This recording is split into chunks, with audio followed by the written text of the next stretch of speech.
We are going live. Good morning, good morning. I've been awake since 4 a.m. Good morning, my dudes. Hey everybody, this is going to be interesting. I don't know how many of you, if any, will be able to join me at this hour. I guess this actually isn't too much earlier than when I've been doing these live videos.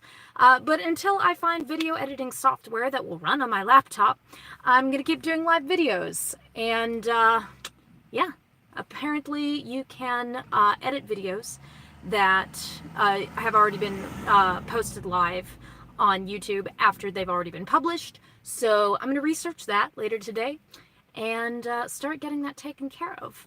I don't know how much I'll be responding to live chat, but you know, if you have something to say, if you have a thought to share, please do. I'm gonna put down my... So I'm coming to you live from my driveway. Hey media, how's it going? Hello and welcome. Whether you're watching live or later. Sorry, I'm trying to go through my notes. I've got my laptop out here with me. I just got done a little while ago doing a shift for Lyft, and I had a few other apps on, but Lyft was all I did this morning, and I've been awake since 4 a.m. And I wanted to try something out today, and I think it will be a regular series. It's something I've been kind of pondering for a while, like what's the best way to form this into watchable content. So for now, I'm going to call it Driveway Reflections. It's kind of a play on the phrase driveway moment because I do this thing. Yeah, do you see Betty back there? I figured it was probably a good idea to, you know, not completely give away my location. So I do this thing. When I'm out driving my car, you know, whether it's for Lyft or skip the dishes or I'm just meeting up with someone, I usually have the radio on, usually NPR. And because there was such a wide variety of programming and news coverage on NPR, a lot of thoughts get spurred. Hey, Han, how's it going? Good to see you. Thanks for joining me in this experimental video. We're going to see how it goes. I like where this might be going. But yes, while I'm out driving and I'm listening to things, I have thoughts. Thoughts get spurred, and the words come, the muse arrives in the passenger seat and wants to contribute to things, and I'll start orating, basically, in the car, as though I were doing stand-up or a lecture, but generally speaking, I'm alone. And what I try to do, because some of these thoughts are really neat and exciting for me, I try to hit the audio record button on my phone so that I can capture these thoughts for later. You know how some people say, like, ooh, that's a good thought, I got to write that down. Problem is I get a lot of these thoughts while I'm driving, and so I can't write them down, so I'll use the audio record feature on my phone. And sometimes... I'm getting better at it. I remember more to do it. Those captured thoughts actually make it onto a Google Doc. So, you know, I'll have all of these recordings on my phone and then I'll listen to them later and I'll type out the good stuff. And a percentage of those that make it into the Google Doc actually get used in articles, essays, in performance pieces, academic things, artistic things, for fun things. And now that I'm done with school, I'm going to be doing a lot more of my driving work. So, like I said, Lyft, skip the dishes, Postmates, all that jazz. Which means I'm going to have a lot more opportunities to be capturing these driveway moment thoughts that I have. Even though technically I'm driving while I record them.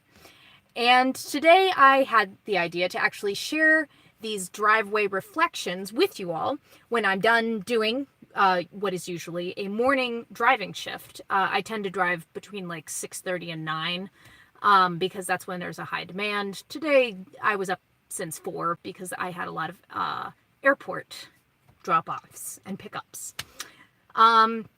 So after I pull up into the driveway, after I'm done, and my phone connects to the house Wi-Fi, which is another reason I can't just do it while I'm driving. I don't want to use up my data.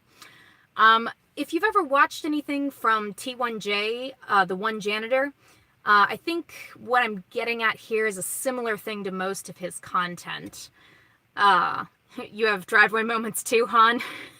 Yes, I am a little exhausted. I'm a little punchy. You might notice that, I mean, my eyes are generally pretty wide when I'm talking about something that I care about, but they're like extra wide right now because I've been drinking coffee ever since 4. But yes, T1J, the one janitor, most of what he does are video essays on things that interest him. And, you know, the first video I ever saw of his was his thoughts on white people wearing dreads. And he's really thoughtful and insightful and like pretty clever and funny in kind of a very relaxed sort of way. And if you haven't seen anything by him, go check him out. After I post this, I'll throw a link to his channel in the description. So, on that note, today's driveway reflection. I titled the audio file on my phone, Specialness. And it kind of came up after listening to a story about Academy Award winner Viola Davis's children's book, Corduroy, Take a Bow. As she and the host talked about the story, it came up that the main character is a little girl who is black. The other main character is Corduroy, who, if you don't remember the book from childhood, is a teddy bear fellow created by a guy named Don Freeman about 50 years ago. And I think this book was like kind of a sequel in honor of that anniversary. While they were talking, Viola touched on how the little girl's race wasn't the focus here, and how important it was to her that her daughter, her own daughter, Viola's daughter, be able to see a story that reflects her, how she looks, her skin color, her hair texture, and not have that be the focus of the story, or her role in the story specifically. She's not the token black character. Is basically that is to say, the character Lisa just happens to be black, but the story is about Lisa and her friendship with Corduroy and their little theater adventure that they go on. The book is called Corduroy Takes a Bow. It looks really cute. I really want to get it. Bonus points to Miss Davis for having it be a theater adventure. We all know how I feel about that. Now, stories, both fictional and non, that feature, either intentionally or no, various kinds of diversity often bring up imaginary responses in my mind. Responses from people who say that diversity for diversity's sake is not a good thing, or even that it's hurtful to the majority, to the minority, or even to both. This also leads my mind to the crossroads where people start getting into the territory of society versus the individual, the benefit of experiencing adversity and challenges versus the long-lasting harm that can come from too much adversity. The bootstrap mentality versus practicing empathy in a very generous fashion, generous as in large quantity, widespread, with very little discretion. And while I have many thoughts on this subject, here's today's thought. And this is what the part where I actually was orating to myself while I was driving. If you find a place where you can feel comfortable in your own skin, if you can feel safe and accepted and find joy in the body that you inhabit, in the life that you are living, for heaven's sakes, take that opportunity to be in that place and to take time in it, to appreciate it. The rest of the world will still be here waiting when you come out of it. The adversity and challenges are still going to be presented to you no matter what. And those challenges will be there for you to meet and to overcome and to learn from them. But if you have access to this space on the edge of that adversity and challenges, absolutely take the opportunity to occupy it. And if you don't have access to a space like that, if you look around and you just don't see one, and you try really hard to see one, but it's just not there, go make one.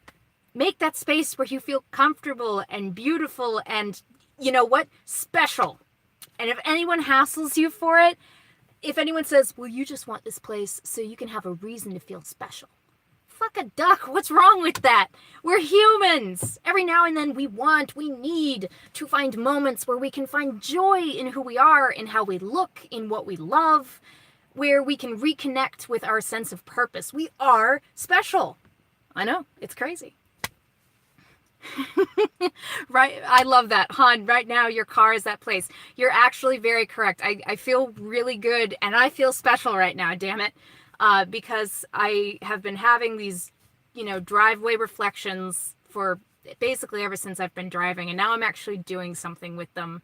And I hope that it becomes a regular thing and that people can find some use in them. So we are special. Now, I'm not talking about creating a space that's an insular echo chamber where you can just ban anyone who disagrees with you in the slightest.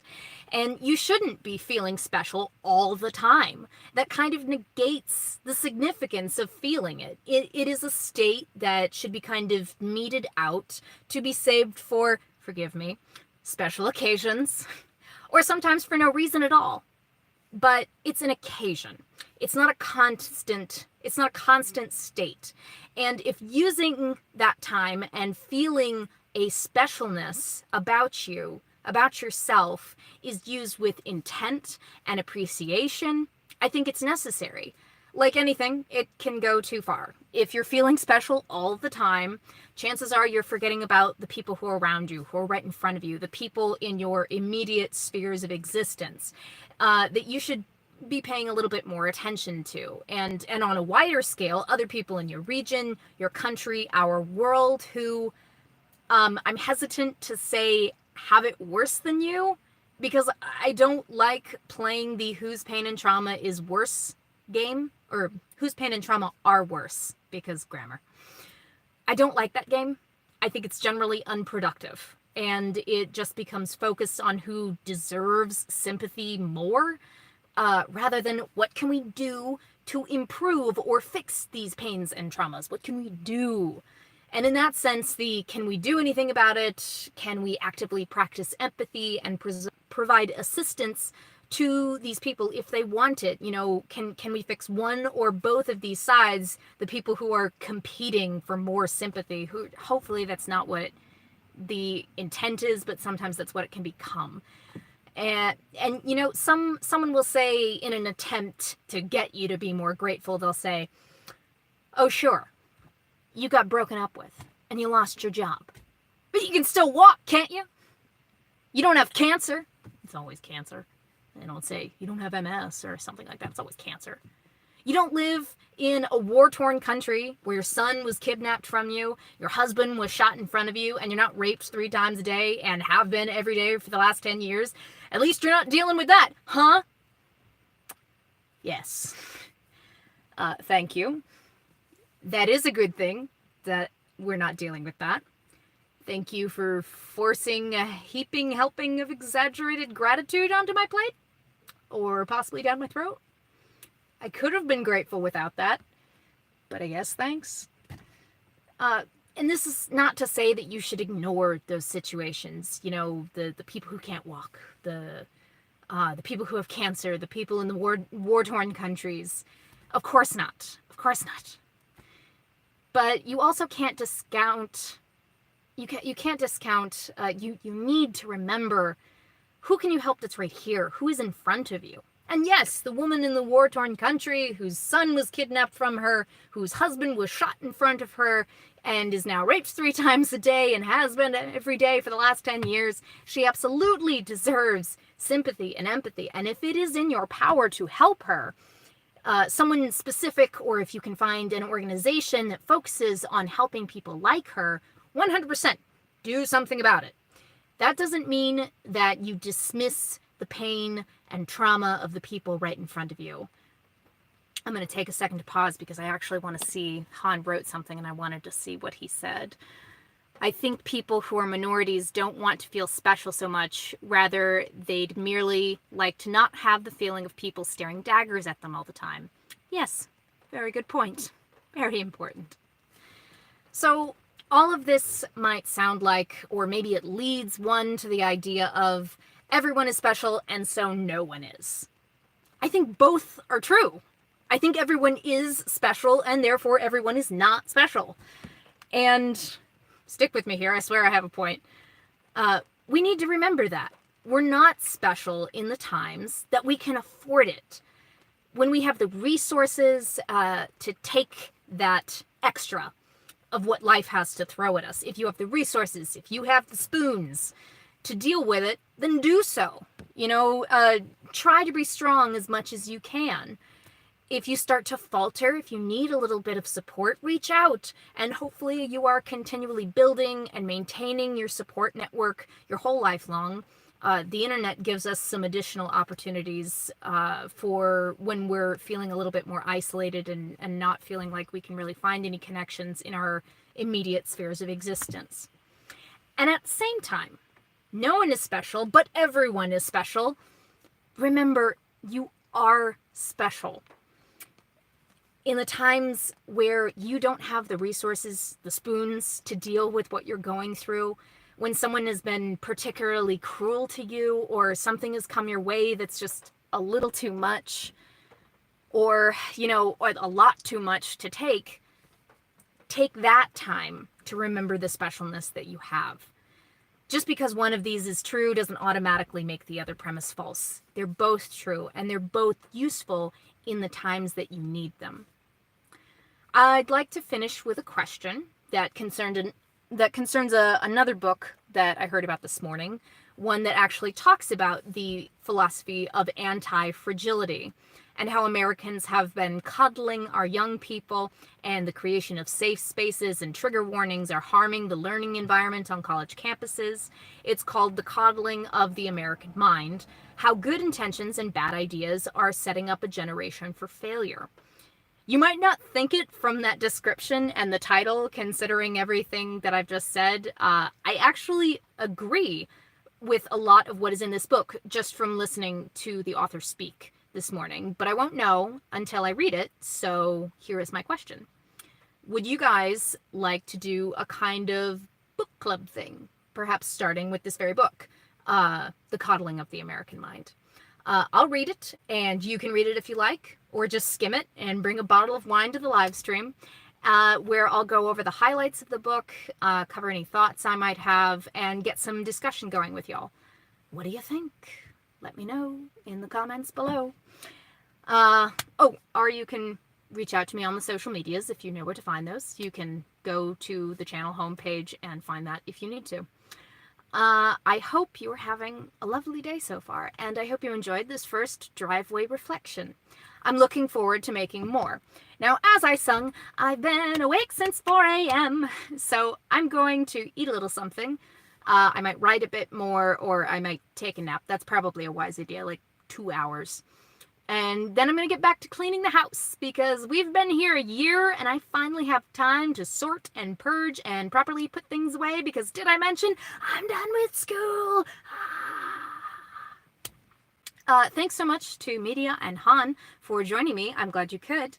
And like I said, I'm going to be researching, editing videos, live videos that have already been posted.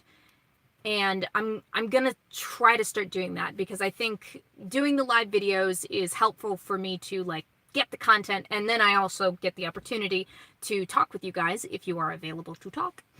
And then later I can kind of parse it down and make it a little more compact. Yeah, that's what we're going to try to do. I think it'll be good and make myself kind of a scheduler type of thing. Very fantastic. Well, let's see. I think that those are all the thoughts. So, peace, love, live long and prosper, my friends. Have a good day.